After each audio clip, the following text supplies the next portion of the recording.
Hello hi दोस्तों, हम चंद्रकेश।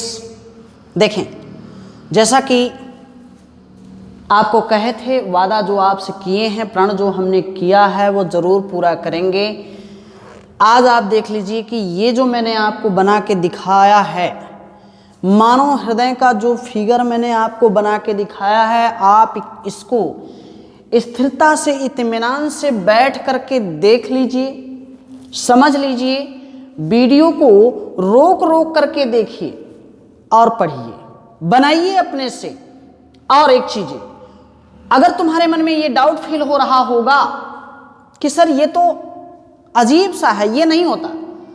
दोस्तों याद रखें, उम्मीद रखें और मेरा विश्वास करें कि मैं खुद बता रहा हूं। और किसी से भी पूछ लीजिएगा कि जितने बड़े बड़े लोग, बड़े बड़े अधिकारी जो तैयारी किए हैं, इसी ही फिगरों के आधार पर तैयारी किए हैं। तो ये बहुत ही आसान है, बहुत ही सिंपल है। इसे समझना भी आसान है और इसे बनाना भी आसान है।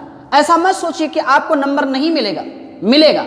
उम्मीद करिए, विश्वास मेरा करिए और इसे जरूर बनाएं। बिना देखे बनाओ। पहले तो आप वीडियो देख करके बनाओ, उसके बाद आप बिना देखे बनाएं और समझने का प्रयास करें। हम आपको बहुत सिंपल भाषाओं में, बहुत आसान शब्दों में समझाना चाहते हैं। देखें, याद रखें, मानव हृदय, याद रखेंगे, मानव हृदय जिसका अध्ययन हम कार्डियोलॉजी में करते हैं, जिसका अध्ययन हम कार्डियोलॉजी में करते हैं, और यही वो हृदय है जिसे हम दिल कहा करते हैं, है नहीं? दिल कहा करते हैं दोस्तों। और याद रखें कि दिल कैसा होता है, तो हम आपको बताएं, कहां होता है ये भी बताएंगे। याद रखें कि ये मानव हृदय डायफ्राम के ऊपर और फेफड़े के नीचे स्थित होता है और यह गहरे लाल रंग का होता है, गहरे लाल रंग का होता है, हृदय पेशियों का बना होता है। अगर आकार की बात करें तो ये क्या होता है, ये बधी हुई मुट्ठी के समान तथा शंक्वाकार होता है। इसका भार 300 से लेकर के 400 ग्राम का होता है। क्लियर? याद रखें, ये करता क्या है। अगर आपसे पूछा जाए कि हृदय का कार्य बताएं, तो याद रखें कि इसका कार्य है पंपिंग करना। क्लियर? गुड। अब देखें, अब तो शेयर करना बनता है भाई, कर दो और हमें भी, हमारा भी सहयोग करो ताकि हम भी तुम्हारी तरह सफल हो सकें और हमें सफल आप जरूर बनाएंगे।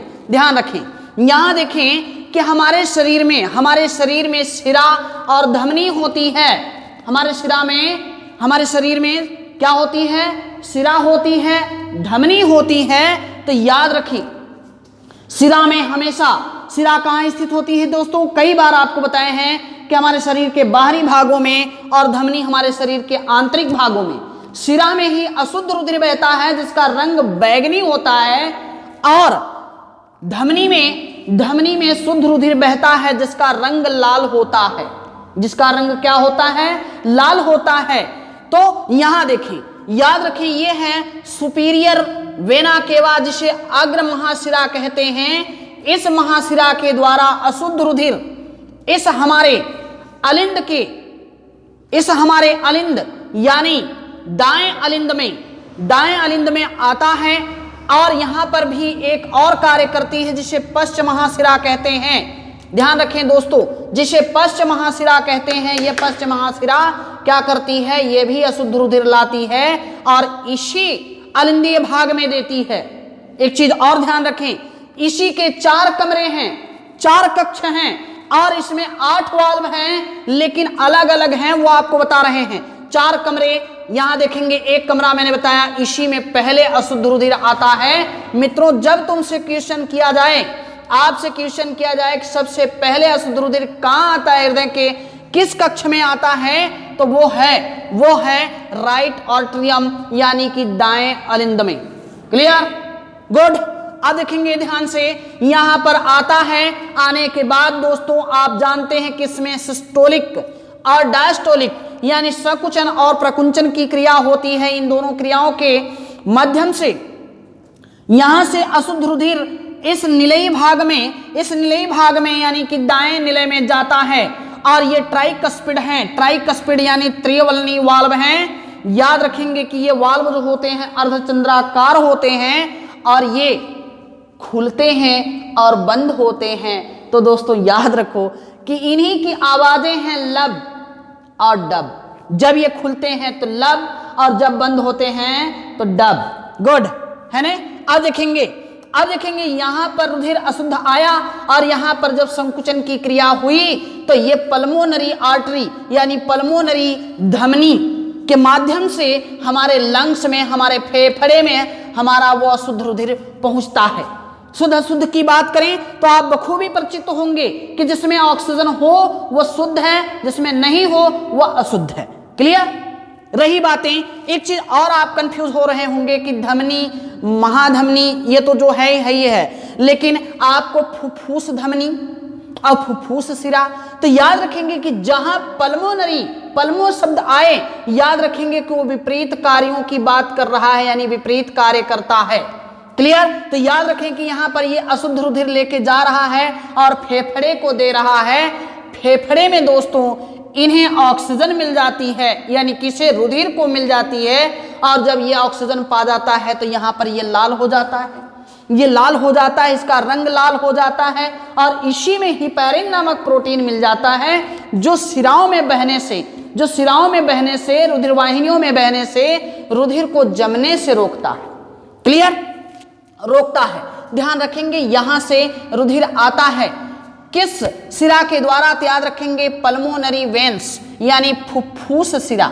दोस्तों मैंने जो बहुत टफ थे उनकी हिंदी मैंने लिखा है, जो कठिन जो आसान है उन्हें मैं स्वयं बता रहा हूं, आप ध्यान से सुने खाली, ठीक है ना। फुफ्फुस सिरा के द्वारा शुद्ध रुधिर फिर हमारे बाएं अलिंद में है ना, बाएं अलिंद में यानी लेफ्ट आर्टरियम के अंदर आते हैं तो यहां पर फिर वही क्रिया सकुंचन और प्रकुंचन की होती है। तो यहां द्विवलनी वाल्व है, यहां पर क्या है, द्विवलनी वाल्व है और यही द्विवलनी वाल्व पुनः खुलते हैं और जब खुलते हैं तो ये रुधिर इस माध्यम से यानी इन वाल्वों के माध्यम से इसमें आ जाते हैं। कहां, लेफ्ट वेंट्रिकल यानी कि बाएं है ने, बाएं निलय में। क्लियर। याद रखेंगे बाएं निलय में। तो ध्यान रखेंगे यहां आने के बाद यहां पर सबसे अधिक मात्रा में रुधिर होता है, यहां सबसे अधिक मात्रा में होता है और जब सकुंचन की क्रिया होती है तो पुनः महाधमनी के माध्यम से शुद्ध रुधिर हमारे पूरे शरीर में फैल जाता है। क्लियर। फैल जाता है। याद रखेंगे कि यही दोहरा अपूर्ण परिसंचरण तंत्र है, यही दोहरा परिसंचरण है। क्लियर। अपूर्ण दोस्तों किसमें मिलता है, जिसमें 3 कक्ष, जिसके हृदय में 3 कक्ष होता है उसमें अपूर्ण होता है, जिसके हृदय में 2 कक्ष होते हैं वहां पर इकहरा परिसंचरण होता है। ये क्या है, जिसमें 4 कक्ष हैं, 4 कमरे हैं, उसमें दोहरा परिसंचरण तंत्र होता है। क्लियर। याद रखें आपको हमें उम्मीद लग रही है कि आपको ये समझ में जरूर आया होगा। नहीं अगर आया होगा तो फिर से आप वीडियो देखेंगे, दोहरा करके देखेंगे, दोबारा देखेंगे तो आपको जरूर याद होगा। आप याद रखें कि यही जो इसके 3 आवरण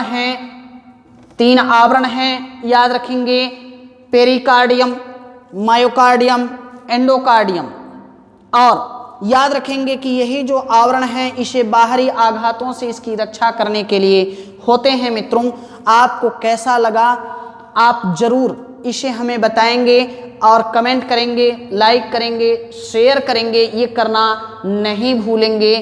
मैं उम्मीद करता हूं कि आप जरूर करेंगे। ठीक, कैसा लगा जरूर बताएं। धन्यवाद।